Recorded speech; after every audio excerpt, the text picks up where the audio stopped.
सलाम पाकिस्तान 24 न्यूज के साथ मैं हूं हैदर अमान। मैं हूं रुकमा इरफान मलिक और मैं हूं ज़िशान बशीर। हेडलाइंस आप जान चुके हैं। सबसे पहले अहम खबर आपको दें कि रुपए की बेकदरी का सफर दोबारा शुरू हो गया। डॉलर ₹1.32 महंगा हो गया, जबकि बरतानवी पाउंड, यूरो, जापानी येन, चीनी युआन सब महंगे हो गए हैं। सब महंगे हो गए। रुपए की बेकदरी का सफर दोबारा शुरू हो गया।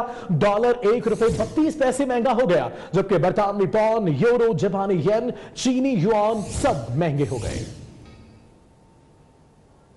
हुकूमत की इक्तिसादी पॉलिसी वाज़े न होने के बायस पाकिस्तान स्टॉक एक्सचेंज की मंदी मजीद बढ़ गई। 100 इंडेक्स 2% कमी से 30 माह की कम तरीन सतह पर आ गया, जबकि एक रोज में ही सरमायाकारों के 127 अरब रुपए डूब गए। हफ्ते के पहले रोज 100 इंडेक्स में 750 पॉइंट्स की कमी हुई। 100 इंडेक्स 36,767 पर बंद हुआ। मार्केट में शेयर्स की मजमूई मालियत में 1 खरब 27 अरब रुपए की कमी हुई और मजमूई मालियत 75 खरब 77 अरब रुपए रह गई है। हुकूमत की इक्तिसादी पॉलिसी वाज़े नहीं है और इसी के बायस पाकिस्तान स्टॉक एक्सचेंज में भी मंदी का रुझान देखा जा रहा है। 100 इंडेक्स 30 माह की कम तरीन सतह पर आ गया है। हुकूमत आशियाना स्कीम से भी बड़ा स्कैंडल बनाने जा रही है। जिस मुल्क में इंसाफ अलग अलग तोला जाए वहां मसाइल तो होंगे। सक्खर में मीडिया से गुफ्तगू में खुर्शीद शाह का कहना था कि हुकूमत की 50 दिन की कारकर्दगी सामने आ गई। गालम गलोच से मुल्क की मईशत ठीक नहीं हो सकती। हम आज भी कहते हैं कि इस मुल्क में हमने ऑफर किया है पार्लियामेंट के अंदर, पार्लियामेंट में इमरान को कि भाई मस्जिद पे हमें बैठ के एक इजलास करना चाहिए, अपनी नाकामियों पे बैठ के इजलास करना। ये मुल्क का मसला है, कोई अकेला पीपल्स पार्टी या मुस्लिम लीग नून या पीटीआई या जेयूआई या जमात इस्लामी या किसी और जमात का नहीं है। ये हम सब का मसला है पाकिस्तान। जिस मुल्क में इंसाफ अलग अलग तराजू में तोला जाएगा उसका ये प्रॉब्लम आएगा। अब ये ट्रेंड चलेगा जिसमें आशियाना स्कीम में जिसमें शहबाज को पकड़ा गया है ना, वो कितना सही है कितना गलत है, ये और से ज्यादा खतरनाक ब्लंडर करने जा रहे हैं। गालम गलोच की सियासत कर रहे हैं। पहले नून लीग के पास गालम गलोच ब्रिगेड थी, अब इनके पास गालम गलोच की ब्रिगेड आ गई है। भाई कारकर्दगी दिखाने के लिए 100 का खुद इन लोगों ने चार्ट दिया और उस 50 दिन की कारकर्दगी आपके सामने है। और साबिक वज़ीर आज़म नवाज शरीफ का कहना है कि ज़िमनी इंतखाबात में तवक्को से ज्यादा कामयाबी मिली। हुकूमत के पहले 60 दिनों में पहली बार ऐसा नतीजा आया है। वो इस्लामाबाद एहतसाब अदालत के बाहर मीडिया से गुफ्तगू कर रहे थे। मैं पाकिस्तान के अवाम का भी बहुत मशकूर हूँ कि जिन्होंने हमें सरफराज फरमाया और हमारी तवक्कुआत से बढ़ के कल फतह हमें दी। और मैं समझता हूँ कि पहले 50 दिनों में या पहले 60 दिनों के अंदर अंदर इस तरह का रिज़ल्ट मैं खुद पाकिस्तान की तारीख़ में पहली दफ़ा आया है। ख्वाजा साद रफ़ीक साहब के साथ जो कुछ किया जा रहा है, जो सलूक हो रहा है, और उनके बारे में यही है कि जी आज नहीं तो कल नहीं तो परसों उनको भी पकड़ेंगे। अहम खबर के विफाकी हुकूमत ने साबिक दौर में बनने वाले अवामी मंसूबों पर पाबंदी आयद कर दी है। सुई नॉर्दर्न गैस कंपनी को मंसूबों पर काम से रोक दिया गया है। इसी बारे में मजीद तफसीलात जानेंगे। शाहिद सिपरा हमारे साथ मौजूद हैं। शाहिद, क्या वजह है कि गुज़िश्ता दौरे हुकूमत के तमाम मंसूबे रोक दिए गए हैं? जी बिल्कुल, ये विफाकी हुकूमत की जानिब से अवामी फलाह के लिए गुज़श्ता दौरे हुकूमत में बनाए गए जितने मंसूबे हैं उन पर पाबंदी आयद की गई है।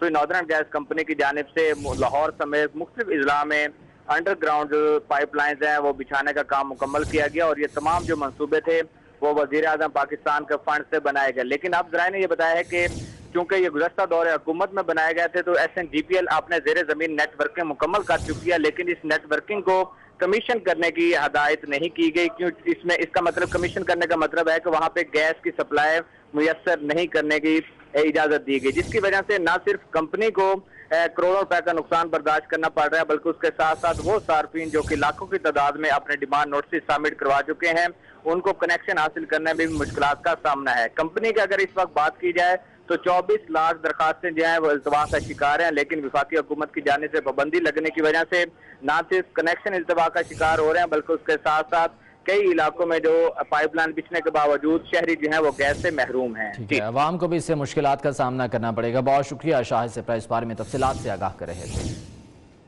और खैबर पख्तूनख्वा का 648 अरब रुपए का बजट असेंबली इजलास में पेश किया गया, जबकि पीपल्स पार्टी के निगहत औरकजई ने बजट की कॉपियां फाड़ दी। अपोजिशन अरकान ने शहबाज शरीफ की गिरफ्तारी के खिलाफ एहतजाज किया और अलामती वॉकआउट भी किया। असेंबली की कार्रवाई के हवाले से मजीद तफसीलात जानेंगे। इरफान बहादुर हमारे साथ मौजूद हैं। इरफान, बताएगा क्या अहवाल रहा ऐवान में? जी बिल्कुल, सूबाई असम्बली का अहवाल तो गर्मा गर्म रहा, क्योंकि पाकिस्तान तहरीक इंसाफ की सूबाई हुकूमत ने अपना बजट पेश किया।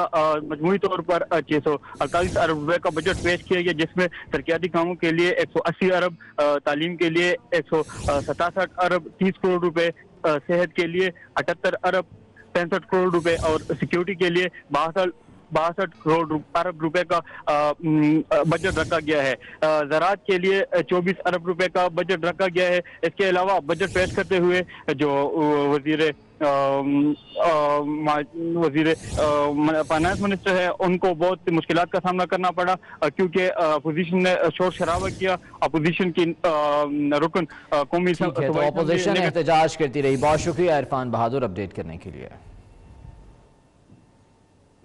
तहरीक इंसाफ की हुकूमत पंजाब असेंबली में कल 20 खरब 10 अरब का बजट पेश करेगी।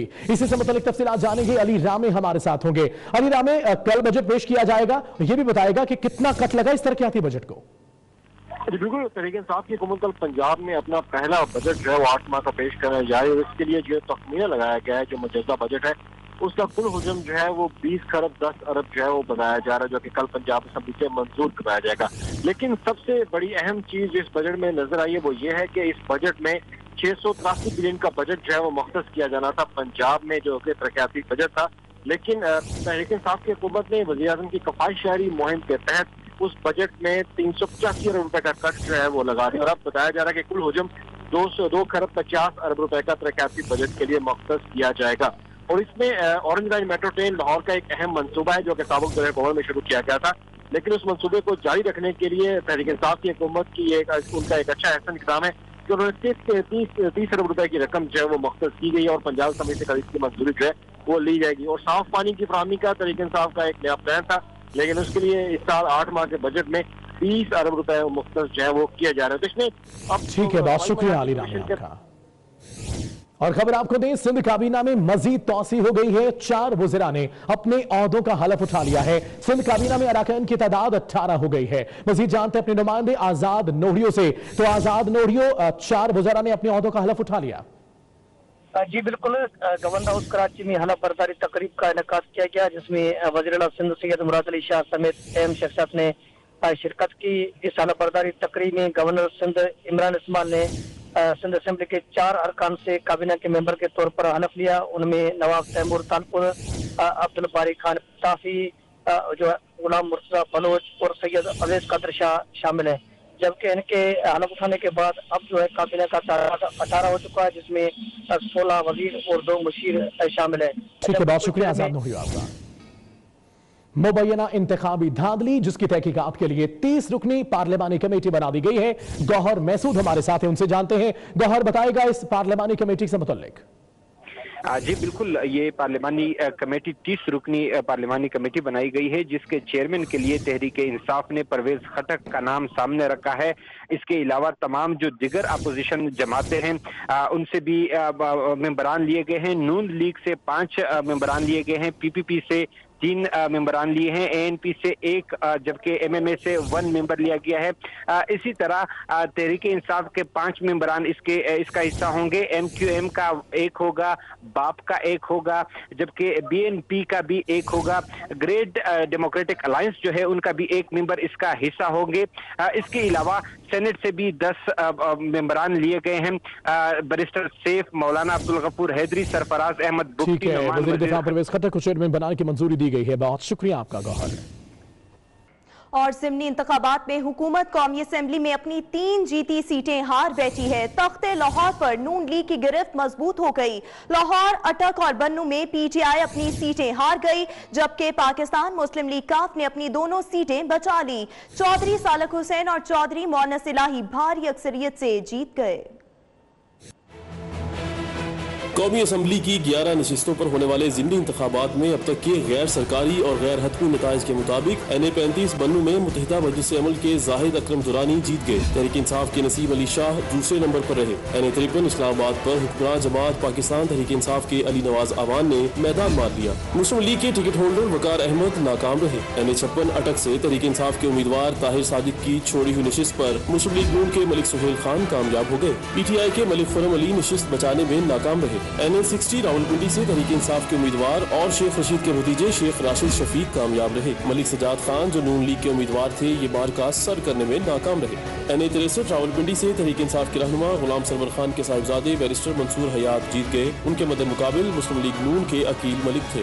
NA-65 चकवाल 2 के नताइज के मुताबिक पाकिस्तान मुस्लिम लीग के चौधरी सालिक हुसैन भारी मार्जिन से फतहयाब रहे। इस हल्के में तहरीक लबैक पाकिस्तान के मोहम्मद याकूब दूसरे नंबर पर रहे। NA-69 गुजरात से पाकिस्तान मुस्लिम लीग के चौधरी मोहन सिलाही कामयाब रहे। उन्होंने नून लीग के उम्मीदवार इमरान जफर को बड़े मार्जिन से हराया। NA-103 फैसलाबाद के गैर हतमी गैर सरकारी नताइज के मुताबिक नून लीग के अली गौहर बलोच यहाँ से कामयाब रहे। तहरीक इंसाफ के मोहम्मद सादुल्लाह बलोच दूसरे नंबर पर रहे। NA-124 लाहौर से मुस्लिम लीग नून के रहनुमा और साबिक वज़ीर आज़म शाहिद खाकान अब्बासी जीत गए। तहरीक इंसाफ के गुलाम मुहिउद्दीन यहाँ से दूसरे नंबर पर रहे। NA-131 लाहौर में कांटे का मुकाबला हुआ। नून लीग के ख्वाजा साद रफीक कामयाब करार पाए जबकि PTI के हुमायूं अख्तर खान हार गए। NA-243 कराची ईस्ट 2 का ज़िमनी इंतखाब तहरीक इंसाफ के आलमगीर खान जीत गए। MQM पाकिस्तान के आमिर चिश्ती यहाँ पर दूसरे नंबर पर है। रुख करेंगे पंजाब असेंबली का। पंजाब असेंबली की 371 नशिस्तों पर इंतखाब मुकम्मल हो गए। आजाद उम्मीदवार एक मरतबा फिर हुकूमत और ऑपोजिशन के लिए अहमियत इख्तियार कर गए। नून लीग ने सूबे में राज करने के लिए फिर से कोशिशें शुरू कर दी। इसी बारे में रिपोर्ट कर रहे हैं कजाफी भट्ट।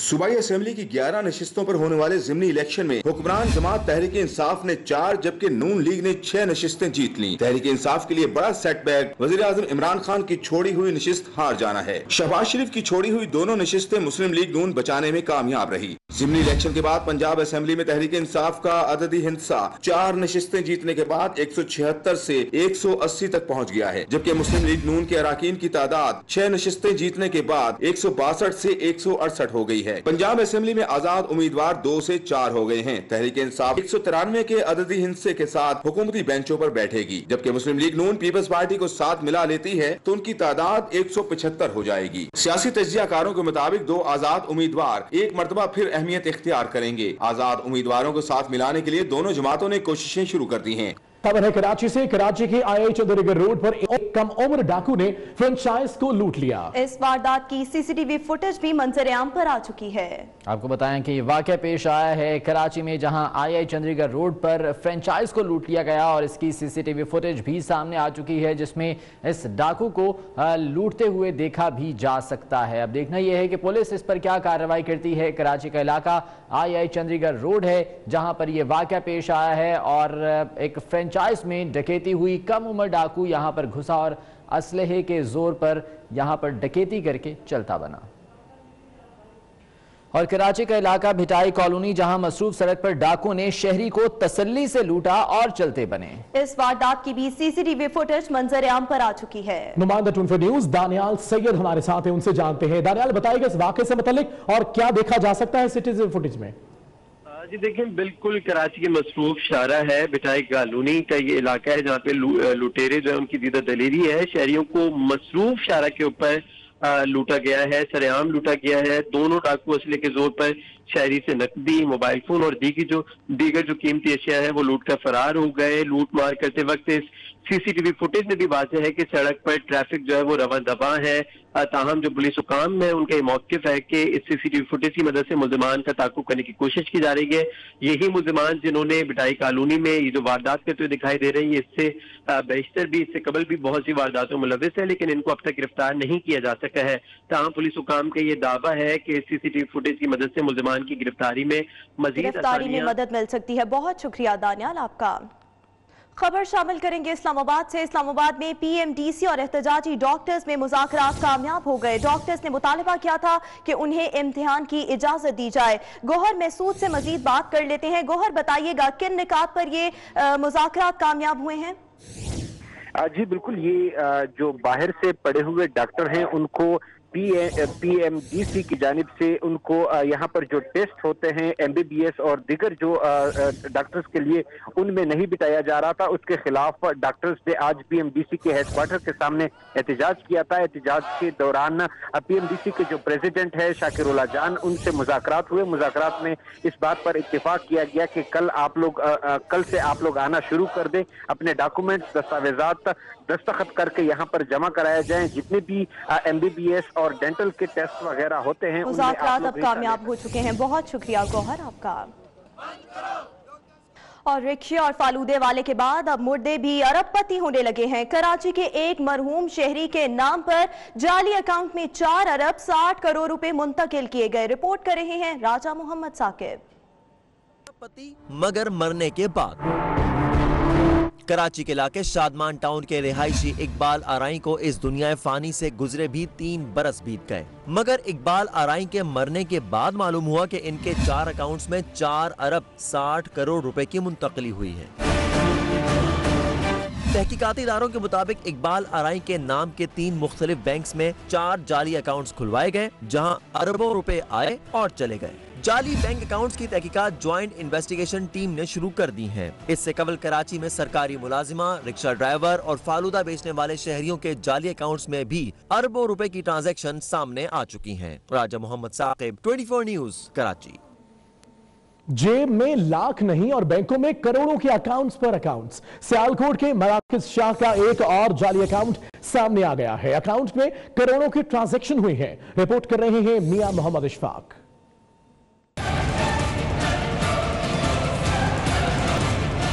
मनी लॉन्ड्रिंग या कुछ और, मुल्क में जाली अकाउंट्स के सामने आने का सिलसिला थमने का नाम नहीं ले रहा। सियालकोट के मुज़ाकिर शाह का भी एक और जाली अकाउंट सामने आ गया। आम शहरी के अकाउंट से करोड़ों रुपए की ट्रांजैक्शंस हुई। मुज़ाकिर शाह के पहले जाली अकाउंट से भी करोड़ों रुपए की ट्रांजैक्शंस की गई थी। मुज़ाकिर शाह का कहना है कि बैंक हुकाम उन्हें सिस्टम पर तो ट्रांजैक्शन का रिकॉर्ड दिखाते हैं, लेकिन स्टेटमेंट देने को तैयार नहीं। अकाउंट नंबर मैंने हासिल कर लिया है और उसमें इसी तरह ही स्क्रीन पे मुझे बैंक्स वाले अपनी ट्रांजैक्शन दिखा रहे हैं, लेकिन मुझे उसकी हार्ड कॉपी नहीं दे रहे। मुज़ाकिर शाह ने दूसरा जाली अकाउंट सामने आने पर भी FIA को कार्रवाई के लिए दरखास्त दे दी। शहरी का कहना है कि वो 24 न्यूज के शुक्रगुजार हैं, जिन्होंने पहला जाली अकाउंट सामने आने पर ही उनकी आवाज आला हुक्काम तक पहुंचाई। मैं 24 न्यूज का शुक्रिया अदा करता हूं जिन्होंने मेरे इस इशू को हाईलाइट किया और अवाब इख्तियार तक ये खबर पहुंचाई। अपील करता हूं दोबारा कि फिल फॉर इन दोनों अकाउंट्स को इन्वेस्टिगेट किया जाए और हमें जल्द से जल्द इससे आगाह किया जाए किसने खोले हैं। शहरी की गैर मौजूदगी में अकाउंट का खुल जाना बैंकों के निजाम पर भी सवालिया निशान है। कैमरामैन अजहर सदीक के साथ मियां मोहम्मद इशफाक, 24 न्यूज, सियालकोट। और ये खबर हैदराबाद से, जहां वफाकी वजीर फैसल बावडा ने ट्रैफिक कवानीन की धज्जियां उड़ा दी। Faisal Bawda fancy number plate वाली गाड़ी में दरावत डैम जाम शोर पहुंचे। फैसल बावडा की जानिब से फैंसी नंबर प्लेट का इस्तेमाल किया गया। Faisal Bawda fancy number plate वाली गाड़ी में दरावत डैम पहुंचे। सिंध हुकूमत ने फैंसी नंबर प्लेट के इस्तेमाल पर पाबंदी लगा रखी है और पाबंदी लगाने वाले ही कानून शिकन निकले। हैदराबाद में वफाकी वजीर फैसल बावडा ने ट्रैफिक कवानीन की धज्जियां उड़ा दी। पेशावर के इलाके खजाना वाला से 2 नामालूम अफराद की लाशें मिली हैं, जिन्हें फायरिंग करके कत्ल किया गया है। दोनों अफराद को फायरिंग करके कत्ल किया गया, जिनकी लाशें मिली हैं। पुलिस ने लाशें कब्जे में लेकर तफ्तीश शुरू कर दी है। पेशावर में यह वाकया पेश आया, इलाका है खजाना वाला, जहां 2 नामालूम अफराद की लाशें मिली हैं, जिन्हें फायरिंग करके कत्ल किया गया है। पुलिस ने लाशें कब्जे में ले ली हैं और तफ्तीश जारी है। मुल्तान में तजावुजात के खिलाफ ऑपरेशन जारी है। इंतजामिया पुलिस की भारी नफरी के साथ गोलबाग गुलगश्त कॉलोनी में गैर कानूनी तामीर दुकानें मसमार करने पहुंच चुकी हैं। जिला इंतजामिया पुलिस की भारी नफरी दुकानें मसमार करने पहुंची है। आपको यह बताते चलें, गोलबाग को चारों अतराफ से बंद कर दिया गया है। गुलगश्त कॉलोनी में कायम गैर कानूनी तामीरात मसमार करने का फैसला कर दिया गया है। जिला इंतजामिया और पुलिस की भारी नफरी वहां पर पहुंच चुकी है दुकानें मसमार करने। गोलबाग को चारों अतराफ से बंद कर दिया गया है। अलीगढ़ कॉलेज इंतजामिया ने दुकानों से लाताल्लुकी का इजहार भी किया है, जबकि फाटा अफसरान ने दुकानों को लीगल कराने के लिए 2-2 लाख रुपए रिश्वत भी ली है। ताजरों ने यह इल्जाम भी आयद किया है। बावजूद इसके मुल्तान में गुलगिश्त कॉलोनी में कायम गैर कानूनी तामीरात मसमार करने इंतजामिया पहुंच चुकी है। और यह खबर है गुजरावाला से, जहां 50 साल से स्कूलों की अराजी पर कब्जा माफिया का राज खत्म कराने के लिए जिला इंतजामिया की टीमें पहुंच गईं। ऑपरेशन के खिलाफ दुकानदारों ने एहतजाज शुरू कर दिया। इसी पर बात करेंगे अपने नुमाइंदे अली शेर मजीद से। अली शेर, बताएगा इस ऑपरेशन से मुतल्लिक। जी हैदर, देखें, ये गुजरांवाला जिले इंतजामिया की जानिब से आज 15वें रोज भी कब्जा माफिया के खिलाफ ऑपरेशन किया जा रहा है। आज ऑपरेशन जो है गुजरांवाला रोड से शुरू किया गया था, जहां पे सरकारी अराजी पर जो है पिछले 50 साल से जो है सरकारी स्कूल तमीर था, जहां पे कब्जा माफिया ने कब्जा करके वहां पे दुकानें बनाई हुई थी, जिन्हें मसमार करने के लिए आज जिले इंतजामिया वहां पे पहुंची है हैवी मशीनरी के साथ, जिसकी वजह से जो दुकानदार हजरात थे वहां के, उन्होंने एहतजाज शुरू कर दिया। क्रेन के आगे खड़े होकर जो ऑपरेशन था उसे रोक दिया, जिसकी वजह से जो पुलिस को वहां पे लाठीचार्ज भी करना पड़ा। जो दुकानदार एहतजाज कर रहे थे उन्हें जो है तशद्दुद करके उन्हें पीछे हटाया गया।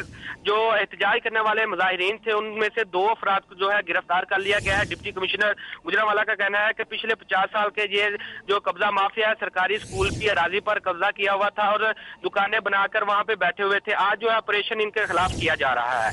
जी, बहुत शुक्रिया आपका तफसीलात के लिए। आपको बताएं कि गुजरांवाला में कब्जा माफिया के खिलाफ जिले इंतजामिया सरगर्म हो गई। स्कूलों की अराजी पर 50 साल का कब्जा छुड़ाने टीमें पहुंची हैं। दुकानदारों का एहतजाज भी हुआ। क्रेन के आगे खड़े होकर ऑपरेशन को रुकवा दिया है। गुजरांवाला में कब्जा माफिया के खिलाफ जिले इंतजामिया सरगर्म हो गई है। स्कूलों की अराजी है जिस पर 50 साल से कब्जा है और छुड़ाने के लिए यहां पर टीमें पहुंच चुकी हैं, जबकि दुकानदारों का एहतजाज भी जारी है। गुजरांवाला में आपको बताएं कार्रवाई जारी है। कब्जा माफिया मुतहर्रिक, कब्जा माफिया के खिलाफ जिले इंतजामिया सरगर्म है। दूसरी जानिब स्कूलों की अराजी पर 50 साल से कब्जा छुड़ाने टीमें पहुंच चुकी हैं। इंतजामिया उनके हमरा दुकानदारों का एहतजाज भी सामने आया। क्रेन के आगे खड़े हो गए। आप टेलीविजन स्क्रीन पर यह फुटेज भी देख सकते हैं कि किस तरह एहतजाज किया जा रहा है। गुजरांवाला में यह एहतजाज किया जा रहा है। स्कूलों की अराजी 50 साल का कब्जा छुड़ाने टीमें यहां पर पहुंच चुकी हैं, जबकि दूसरी जानिब दुकानदार एहतजाज कर रहे हैं। क्रेन के आगे खड़े हो गए, ऑपरेशन को रुकवा दिया, पथराव भी किया, यहां पर हाथापाई भी की गई पुलिस के साथ। मनाजिर आप इस वक्त टेलीविजन स्क्रीन पर देख सकते हैं। और खबर है इस्लामाबाद से, जहां बिलावल भुट्टो जरदारी से चीनी कम्युनिस्ट पार्टी के वफ्द ने मुलाकात की है। इस मुलाकात में CPC और PPP के दरमियान तारीखी ताल्लुकात और बाहमी उमूर पर तबादला ख्याल किया गया है। इस्लामाबाद में बिलावल भुट्टो जरदारी से चाइनीज कम्युनिस्ट पार्टी के वफ्द ने मुलाकात की है और इस मुलाकात में चाइनीज कम्युनिस्ट पार्टी और पाकिस्तान पीपल्स पार्टी के दरमियान तारीखी ताल्लुकात और बाहमी उमूर पर तबादला ख्याल किया गया है। बैनुल-अक़वामी ब्यूरो की डायरेक्टर जनरल भी चीनी वफ्द में शामिल थी। किफायत शआरी मुहिम की बात करेंगे। वज़ीर आज़म हाउस की बकाया 49 गाड़ियों की नीलामी 17 अक्टूबर को होगी। कौमी असेंबली सेक्रेटेरिएट की 6 इस्तेमाल शुदा गाड़ियां और 1 मोटरसाइकिल की नीलामी भी 24 अक्टूबर को होगी।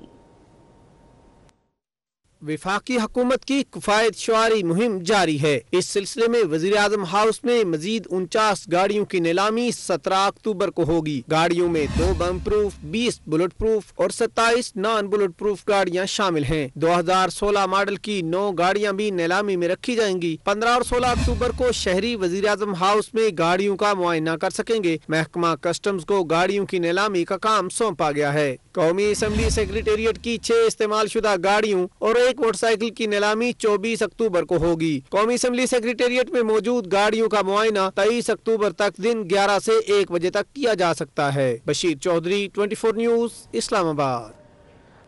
पाकिस्तान मुस्लिम लीग के सदर और साबिक वज़ीर आज़म चौधरी शुजात हुसैन का कहना है कि किसी ने हुकूमत बदलने की कोशिश की तो फिर भरपूर मज़ाहमत करेंगे। वज़ीर आज़म ने 100 दिन का प्लान दिया है। 100 दिन में 50 लाख घर नहीं देने। नवाज शरीफ ने उनके तीनों मशवरों पर अमल नहीं किया।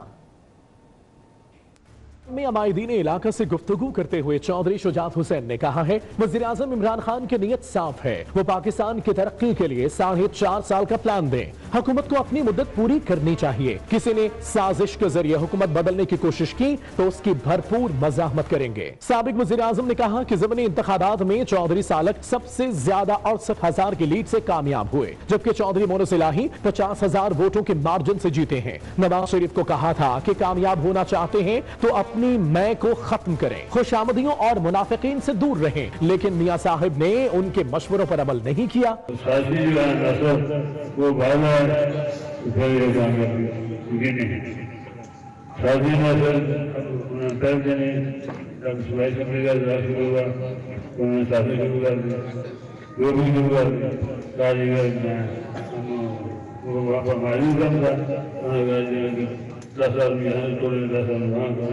नौ मुंतखब रुकन कौमी असम्बली चौधरी सालक हुसैन का इस मौके पर कहना था कि हल्के के वोटर्स ने उन पर जिस एतमाद का इजहार किया उसके वो तलागंज और चकवाल के लोगों के मजीद करीब हो गए हैं। उन्होंने अहले इलाका को यकीन दिलाया कि वो हल्के के मसाइल को तरजीही बुनियाद पर हल करेंगे।